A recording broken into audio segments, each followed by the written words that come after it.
How's it going, guys? Andrew here with Justified EDC, and today I am finally bringing you guys a full review on the BW Knives Erebus. This one has been a long time coming.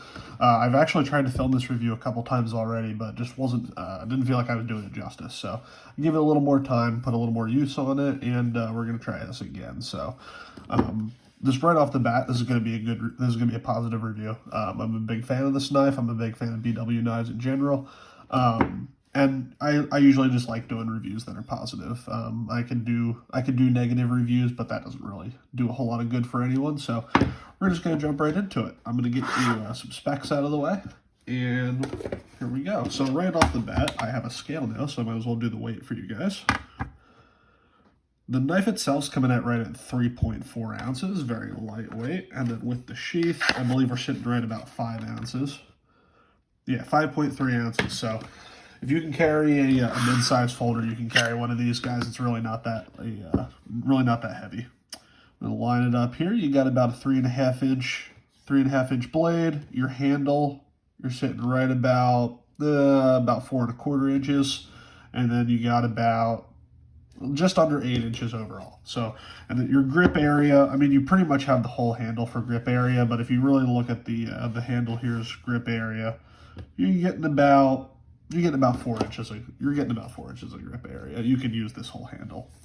The blade here, you have a full tang Nitro V blade. You guys know I'm a big fan of Nitro V steel.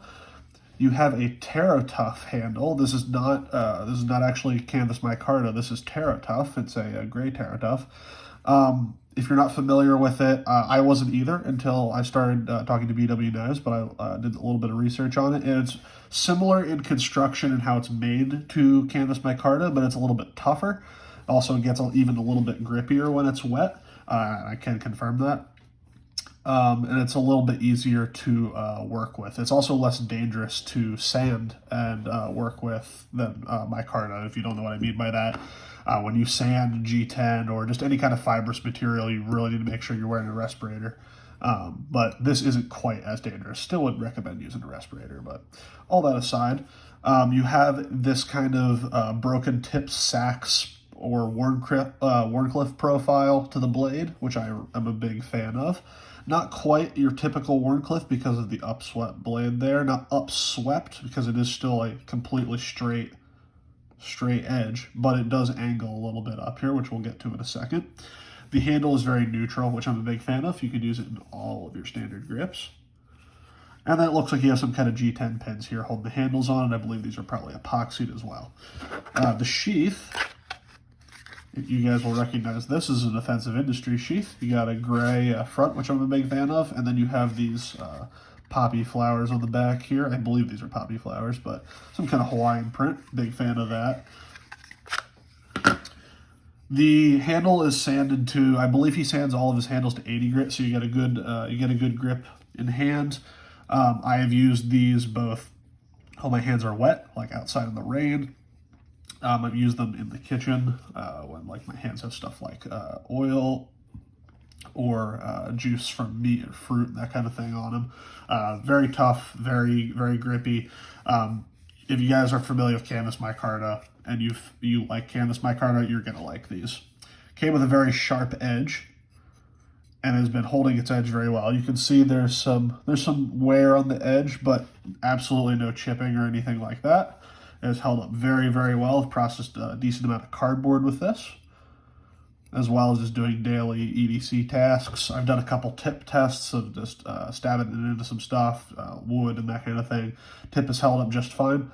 You come down to a pretty acute tip, but still stout enough that you're not going to have to worry about it. The edge, you have probably about a like 3/4 height flat grind. That, again, doesn't come down to the thinnest edge in the world, but it is thin enough that it slices very well. And coupled with this very comfortable neutral handle, you can really put a lot of pressure into those kind of push cuts like that. And with that long, straight edge, this slices very well. BW Knives often talks to me about oh, did the video stop? Are you kidding me? Oh, no, it didn't. Okay. Sorry, guys, I thought the video stopped there because I got a battery notification, so I will try to keep this moving.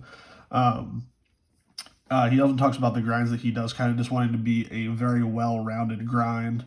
Because again, this makes a very good EDC knife, but it's also meant to be a defensive kind of blade. So you want it to have enough thickness both in the tip and in the edge that if it hits something like bone inside something that you're going to be stabbing into, that it's going to hold up, but has a thin enough grind on it that it's actually useful as as a cutting tool.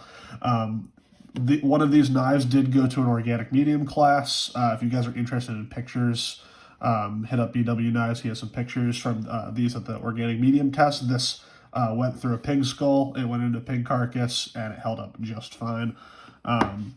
If you guys are looking at this handle and saying, that sure looks familiar, well, that would be because Josh from Offensive Industries helped design it. And it looks very similar to his Varger handle. It's a little bit bigger, and while the Varger kind of has a straight handle with a flared pommel, this kind of gradually flares up into kind of a teardrop shape. So slightly different, but you can definitely see the influence there. You can see that really nicely. But as you can see, if I bring it down here to the ruler, it's a fair bit longer. Probably about a ½ inch longer. So there's that. Just get that out of the way. And I forgot to mention at the beginning, full disclosure, this was sent to me by BW Knives for free.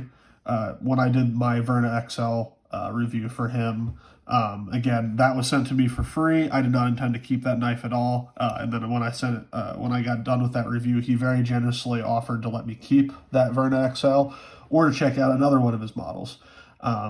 And he had just released this one, which I'm a big fan of. I love Sax blades. I love neutral handles. I love micarta. So I opted to check this one out. So he very generously sent this along for me. So just full disclosure, that is not affecting my review. He did not ask me to say anything specific. I'm not giving this a positive review because it was sent to me. I just happen to really like it. And I usually pick up things to review that I think I'm going to like. When you talk about tip orientation, on a defensive blade, you want your tip to be oriented to the center line of the handle or above. That reason being, if you're going to be stabbing into a target, you don't want the tip angled down like that so that the spine of the blade hits before the actual tip does and kind of torques it out of your hand.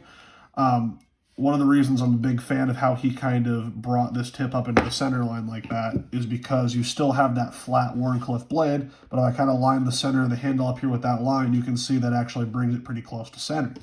So you still get the benefit of a Wharncliffe blade like that for those kinds of push cuts, but when you go to use this in like a reverse grip edge in, like I prefer, your tip orientation is still towards the center, so you don't have to worry about penetration.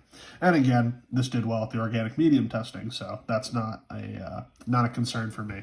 Another thing I like is the jimping up here. A lot of these kinds of blades you don't see that kind of fine cut jimping on, so I'm a big fan of that. It is functional. It does grab the flesh of your thumb there.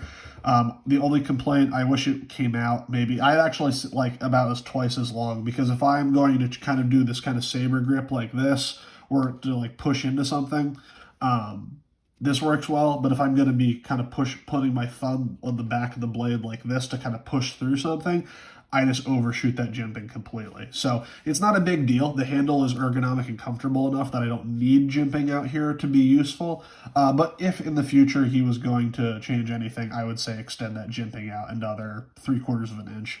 And I think that would really aid in being able to lock your thumb in there to do those kinds of cuts, especially if you're into that kind of like Kali, saber grip, stuff like that. That would also be really nice. So, again, minor nitpicks. The stonewash on the blade is very nice. It does hide wear fairly well. If I kind of get it in the light, you can see all the wear marks on it. But overall, it does a good job of hiding a lot of scratches and wear from just using the knife. I have used this a fair bit and carried it quite a bit. I like it enough that it's been really hard to get this thing out of my pocket. One note on the sheath, again, this is not a nitpick. I mean, this really is a nitpick. It's not a complaint. I don't think it's a problem. The sheath on this is about as long as I would want to go for an in-pocket sheath. This fits in most of my jeans pockets, my pants front pockets. but one pair, it is just a hair too long, and the clip sits up about like that. So is that a big deal? No. The Discreet Carry Concepts clip is still grabbing the pocket. I still can use it. It's not a big deal. It's just something to be aware of, especially if you're, if you're a woman, you're probably not going to be using a knife this big in pants pockets. You're not dumb enough to try that in the first place, but I would just measure your pockets before getting something like this to make sure it's long enough. Your sheath, just for your reference, is about 6.5 inches long, so measure your pockets, make sure it's going to fit for you. You can always kind of tuck it more in the front of your pocket instead of the side of your pocket, and that will give you some extra length too, but just something I noticed while I was carrying it. And again, the sheath, really good retention, no rattle at all, no worries about that coming out. It's still easy to draw, so no worries at all on that end. Another thing that I wanted to point out kind of here right around this, the ricasso into the front of the handle here, and this is something that Josh had brought to my attention from Offensive Industries, and I'll mention this I should have mentioned this in my Varga review, but I didn't, so I'm going to mention it now since he helped design this handle. One of the reasons he designed the Varga's ricasso with the guard here the way that he did, where it kind of bumps out and it's smooth on both sides, is so that when you're stabbing into something, again, using this in a kind of a defensive setting, so this is going to be graphic. If I stab this into someone's body, if you have too much of a point here, or you have like a straight drop off with no angle on it, that can easily get stuck inside the body, and then it'd be hard to retract, so you kind of lose your control of your knife there.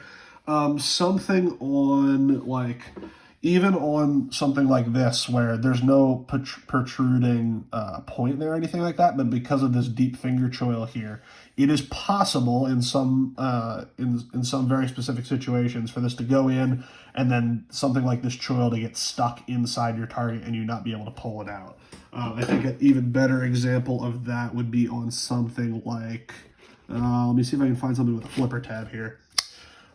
If you have, this is a folder obviously, but if you had something, a fixed blade with a guard that's more protrudy like that, you may think that, oh, you'll just stab in and then the guard will stop it from going in. That's not how organic mediums work. They tend to suck that material into themselves, even deeper into that wound channel, and then something with a protruding guard like that can easily get stuck inside and hinder your ability to retract the blade afterwards. So, again, I should have mentioned this. He designed it with this slope like that, so it has that backward angle so that even if that guard does get sucked inside, it can easily slide out and back over that guard. Now, on the BW knives, you really don't have to worry about that because you don't have any guard, which, again, I don't think is a problem, especially because this is so easy to thumb cap. But because of these negative angles like this on the back, even if you were to sink in deeper than the blade, there's nothing to catch on these backward angles. It's not really something I'd ever thought about before until Josh brought it to my attention. But that's definitely something I'm going to be looking out for in the future for defensive knives that I'm actually planning on carrying for that purpose, because that is definitely something that can happen. And if you've been to an organic medium class or you've just done your own testing with like a pork shoulder or something like that, you can definitely see how that would happen. Just a side note there. That's pretty much it for specs and use and that kind of thing. I'm just going to give you some quick size comparisons now. So again, here's the Varga. You have, again, if I line up that blade here, you have a significantly longer blade, and then you probably have about a ½ inch longer handle as well. So this is a larger knife. This is about as big as I would want to go for EDC in the pocket. There are bigger knives that I carry like inside the waistband, but for in the pocket, this is about as big as I'd want to go. So there's the Varga, and here is the Milmax CCW. So again, you have a much bigger overall profile. There you go. Let's see what else we got here. Here is the Sosby Shard. Again, obviously, much different blades, much different use. But then you can see the Shard is significantly smaller than the Erebus, pretty much by about a whole inch. Here is a fixed blade that everyone should recognize, even if you're not in the kind of small batch defensive knife kind of community, the SE Azula. Again, a much smaller knife. Again, this isn't a huge knife compared to some things, some other things that I have, like my Crane Customs and my CMFTW Custom. This is not a huge knife, but again, next to some kind of EDC size fixed blades that the community is pretty familiar with, this is quite a bit larger. There's the Azula. And I'll bring some folders out here just for things that people are familiar with. Here is a Spyderco Para 3. And there you can see that it is still a little bit longer than that. Let's see, what else do we want to bring out here? Here is a Spyderco Gale Bradley 2. Now you can finally see that. Again, the Gale Bradley 2 is on the larger side. And so there you can see that even though in terms of small EDC fixed blades, this is on the larger side, in terms of overall like knife size, this is not a huge knife. Because the Gale Bradley, I'd say, is like on the medium to large size for an EDC folder, and it's definitely bigger than the Erebus. Sticking to the Spyderco theme, here's my Gonzo Delica.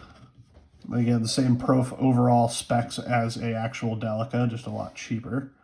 There you can see, again, a little bit bigger, but not by a huge margin. And let's see, some non-knife stuff. Here is a Leatherman Skeletool next to it. And here is a North American Rescue cat tourniquet. That's actually a pretty good size comparison. It's about the exact same overall length as a cat tourniquet. So there you go, guys. Again, nothing. I love doing fixed blade reviews because it's really not that difficult to get a read on them pretty quickly if I'm going to like them, if they're going to be a useful knife. And as long as they hold up through my testing, they're going to get a positive review. Big thanks again to BW Knives for sending this over. I really, really, really do love it. I definitely think you guys should check it out. Again, that clipped sax point is so good. It's such a useful blade shape, especially with it being that tip being oriented like that. You can actually get to the tip quite easily to do those kinds of utility cuts. Just a very useful EDC knife overall, and definitely a nasty, nasty defensive fixed blade that has been proven in an organic medium class. I don't know really what else you could ask for. Easy to carry in the pocket. Just a great overall package from BW Knives and Defensive Industries. If you guys have any questions about it, shoot me a comment down below in the comment section. I will leave links to their pages and websites and all that good stuff. And as always, I will see you guys in the next video.